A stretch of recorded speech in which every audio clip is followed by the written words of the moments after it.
More Chinese tourism, says Premier Qiang.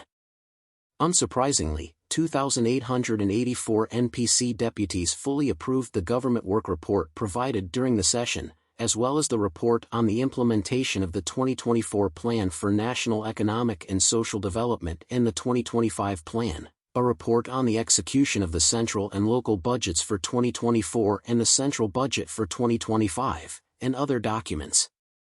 Business as usual? Not really. Suppose one goes through the tedious process of reading some of these many texts in bureaucratic Chinese that the Congress regularly produces. In that case, it becomes clear that this People's Congress was the expression of a long overdue change in economic policy by the Chinese Communist Party, from a supply policy to a demand policy, from prioritizing investment promotion to prioritizing increased consumption, and from promoting exports to promoting domestic demand. Of course, such an economic policy turnaround is not named. Nevertheless, it does not require much reading between the lines to get the message and to understand the underlying reasons.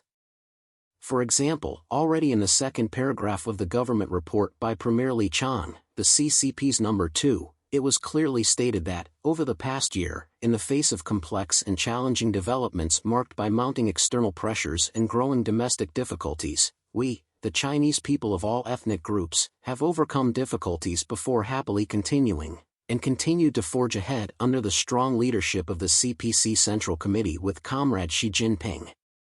At its core. Quotes are from the official NPC website, English version. Which Chinese premier or CCP leader has previously given so much prominence to growing difficulties at home? These difficulties are not only the result of changes in the international environment, but also appeared because some deep-seated structural problems that had been building up in the country for years came to a head.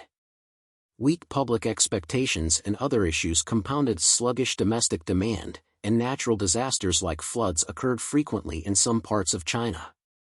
All this added to the difficulty of maintaining economic and social stability.